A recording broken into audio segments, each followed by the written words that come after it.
Salut, moi c'est Mimi Violette. Je suis graphiste et conceptrice visuelle avec un parcours hybride entre le théâtre et le design.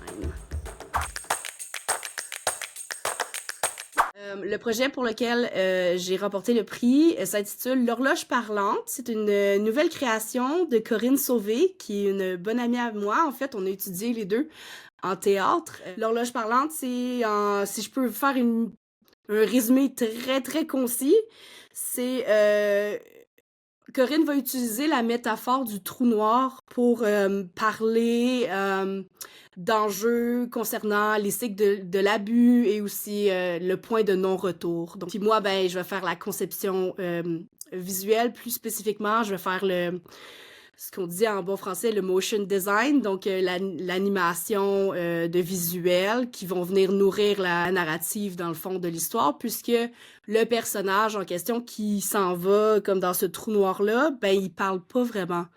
Fait que tout son univers interne, tous les enjeux vont être représentés par ces visuels-là.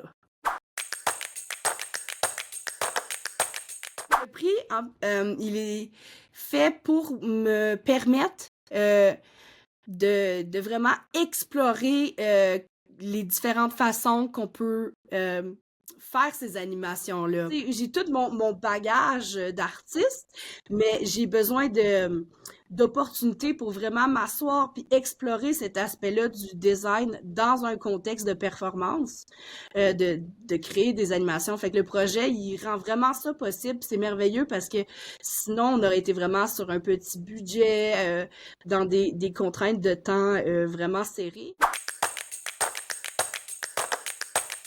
Ah ben oui, ben l'opportunité, c'est déjà juste l'occasion de pouvoir, comme j'ai dit, explorer, puis ça commence vraiment bien une carrière, mettons.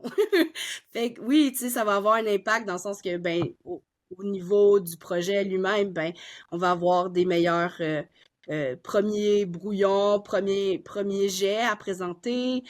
Ça va aider avec comme les demandes de subventions, tout ce côté-là, mais aussi juste d'un point de vue de professionnel, ça va créer vraiment des belles bases pour l'avenir, pour moi. Donc oui, c'est un grand défi, je pense, travailler dans les arts. C'est moi je vois ça dans les arts de la performance, le théâtre, je vois ça quasiment comme une vocation. Mais quelque chose qui me tient beaucoup à cœur en général, c'est la santé mentale. Puis j'aimerais dire aux gens qui veulent se rendre dans le théâtre ou qui commencent à étudier dans le domaine, de pas avoir peur de se reposer, de mettre des limites, tu sais, puis que de prendre une pause puis de pas se brûler parce que il y a une grande récompense à faire ça aussi, c'est très validant.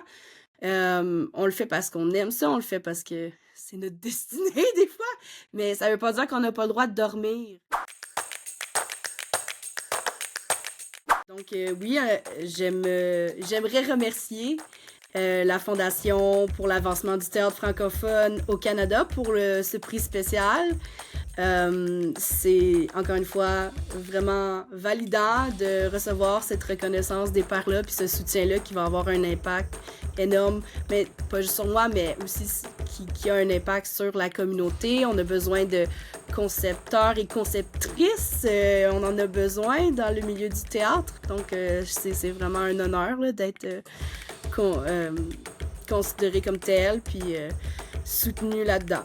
Puis j'aimerais aussi remercier le Théâtre La Catapulte pour la résidence propulsée avec tous leurs partenaires. J'aimerais remercier Corinne qui est ma grande collaboratrice depuis toujours, qui, ben, encore une fois, me fait confiance pour développer des idées puis collaborer là-dedans, c'est super fun.